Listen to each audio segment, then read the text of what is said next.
रामकृष्ण हरी माऊलींनो, सर्वांना गौरीचा नमस्कार. तर कशा आहात सर्वांचं गौरीच्या स्वयंपाकघरामध्ये स्वागत आहे. तर आज आपण बनवतोय तांदळापासून ढोकळा. खूप झटपट होतो, खूप चविष्ट होतो आणि खूप छानसुद्धा होतो. तर अशा पद्धतीने ढोकळा नक्की बनवून बघा. तर चला, इथे आपण फक्त तांदळाचाच ढोकळा बनवलेला आहे. याच्यामध्ये डाळी वगैरे काही मिक्स नाही आहे. फक्त 1 कप रवा घ्यायचा आहे आणि खूप छान असा आपल्याला ढोकळा तयार होतो. तर बघू शकता, इथे मी ढोकळा कट पण करून घेते, तुम्हाला दाखवते पण किती छान असा मस्त आपल्याला ढोकळा तयार होतो. एकच नंबर होतो. मुलांना पण खूप आवडेल आणि घरात मोठ्यांना सुद्धा आवडेल. अशा पद्धतीने आपण ढोकळा तयार करून घेतलेला आहे. कट करायला सुद्धा बघा किती छान असा मस्त कट होतो.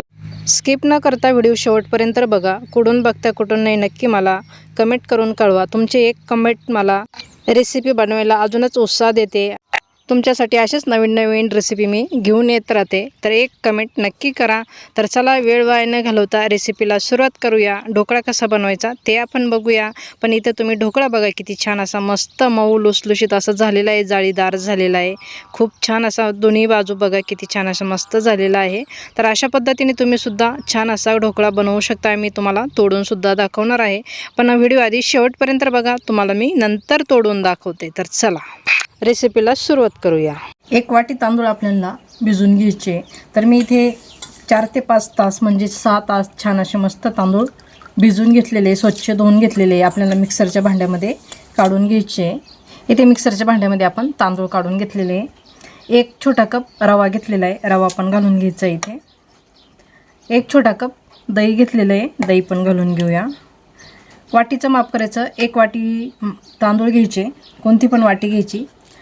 पण मापाने जर केलं, माप करून जर केलं तर छान होतं. तर इथं 2 हिरव्या मिरच्या घेतलेल्या आहे मी. मिरच्यासुद्धा आपण इथे घालून घेऊया. 3 ते 4 लसणाच्या पाकळ्या घेतलेल्या आहेत आणि थोडंसं आल्याचा तुकडा घेतलेला आहे. ते सुद्धा आपल्याला मिक्सरच्या भांड्यामध्येच घालून घ्यायचं. 1 चमचा साखर घेतलेली आहे, साखरसुद्धा इथे आपल्याला घालून घ्यायची मिक्सरच्या भांड्यात. इथं पाण्याचा वापर न करता आपण आधी पहिल्यांदा थोडंसं फिरवून घेऊया. छान असं बारीक दळून झालेलं आहे. एका बाउलमध्ये वाटीमध्ये काढून घेऊया. इथे वाटीत काढून घेऊया. पाण्याचा वापर केलेला नाही. पाण्याचा वापर न करता आपण इथे बॅटर दळून घेतले. चवीनुसार मीठ घालून घेऊया. तर इथे आपण रव्याचा वापर केलेला आहे. तर थोडंसं आपल्याला भिजवून द्यायचं आहे. मीठ घालून छान फेटून घेऊया आणि झाकण ठेवून देऊया 5-1 मिनटं. इथे 5-1 मिनटं छान असे झालेले आहे आणि पीठ पण छान असं आपल्याला भिजलेलं आहे. बॅटर छान असं मस्त झालेलं आहे. पण आपल्याला त्याच्यावरती फोडणी घालायची. इथे कढीपत्ता घ्यायचा आहे. फोडणीसाठी मी इथे 1 छोटासा चमचा घेतला. कढीपत्ता आपल्याला कट करून घ्यायचा आहे. कट करून घ्यायचा म्हणजे अशा पद्धतीने घ्यायचा आणि बारीक कट करून घ्यायचा आहे. तर इथे मी कढीपत्ता असा उभा कट करून घेते. अशा पद्धतीने कढीपत्ता कट करून घ्यायचा.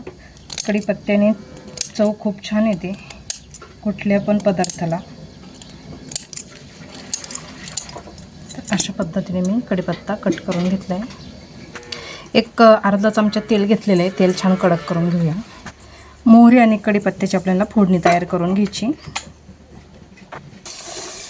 फोडणी छान अशी मस्त कडकडीत अशी झालेली आहे. आपल्याला बॅटरवरती घालून घ्यायची आहे. अशा पद्धतीने छान मिक्स करून घेऊया.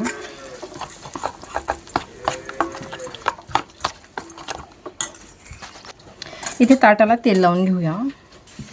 इथे ताटाला तेल लावून घेतलेलं आहे. आपण एक साईडला कढईमध्ये पाणी ठेवून घेतलेलं आहे. काठोकाठ असं तेल लावून घ्यायचं. बॅटर पण छान असं आपल्याला मस्त झालेलं आहे.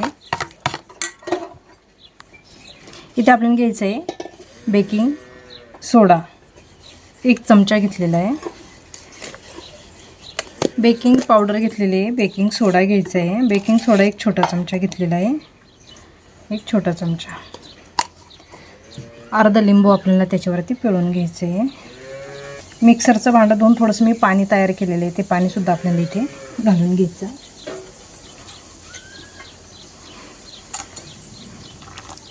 थोडं थोडं पाणी घालायचं. बॅटर छान फेटून घ्यायचं. आता इथे ताटामध्ये आपण तेल लावून घेतलेलं आहे. ताटामध्ये बॅटर काढून घ्यायचं आहे. इथे ताटामध्ये आपण बॅटर काढून घेतलेलं आहे. थोडंसं मिरची पावडर आपल्याला वरतून घालून घ्यायची. तर इथे मी लाल मिरची पावडर थोडीशी आपल्याला छान दिसावा म्हणून थोडीशी मिरची पावडर घालून घ्यायची आहे.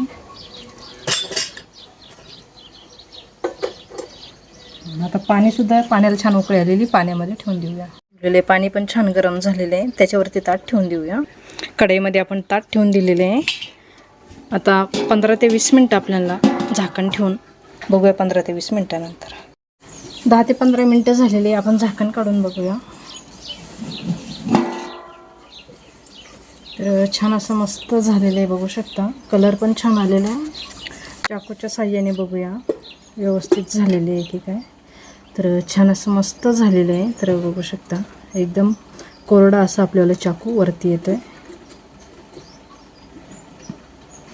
काढून घेऊया ताट आणि थंड करून घेऊया. ढोकळा गार होतो तोपर्यंत आपल्याला त्याच्यासोबत लागणारं पाणी तयार करून घेतो. इथं कढई गरम करायला ठेवलेली आहे, गॅस चालू केलेला आहे, तेल घालून घेतलेलं आहे, मोहरी घेतलेली आहे, मोहरी घालून घेऊया. मोहरी छान तडतडलेली आहे. हिरवी मिरची घालून घ्यायची. कढीपत्ता भरपूर घेतलेला आहे. कढीपत्ता एकदम कवळा असल्यामुळं मी जास्त घेतलेला आहे, दोन्ही पण घालून.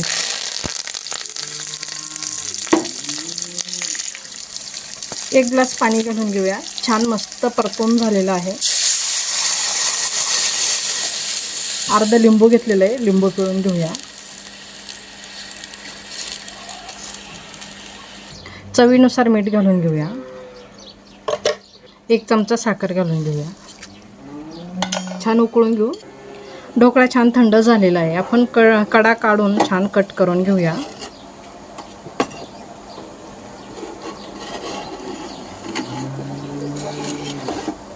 तर तुम्हाला कोणत्या पद्धतीने कट करायचं त्या पद्धतीने तुम्ही कट करून घेऊ शकता.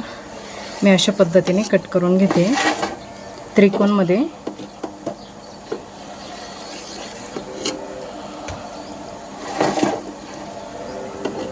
तुम्हाला जर चौकोनमध्ये कट करायचं असेल तर तुम्ही चौकोनमध्ये कट करा.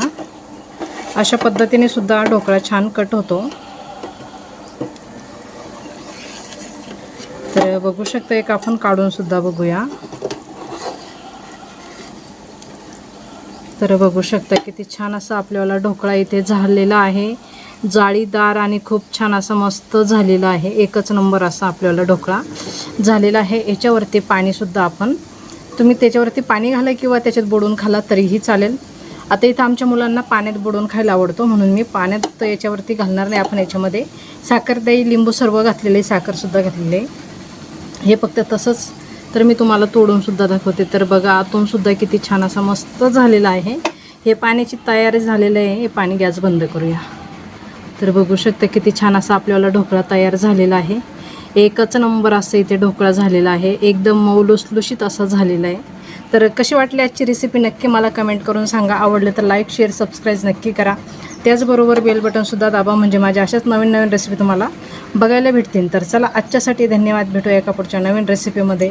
तोपर्यंत छान राहा, मस्त राहा, खुश राहा आणि अशा पद्धतीने ढोकळा नक्की बनवून बघा. बेसन पिठाची गरज पडणार नाही. खूप छान असा मस्त तांदळाचा ढोकळा तयार होतो. तर चला भेटूया एका पुढच्या नवीन रेसिपीमध्ये.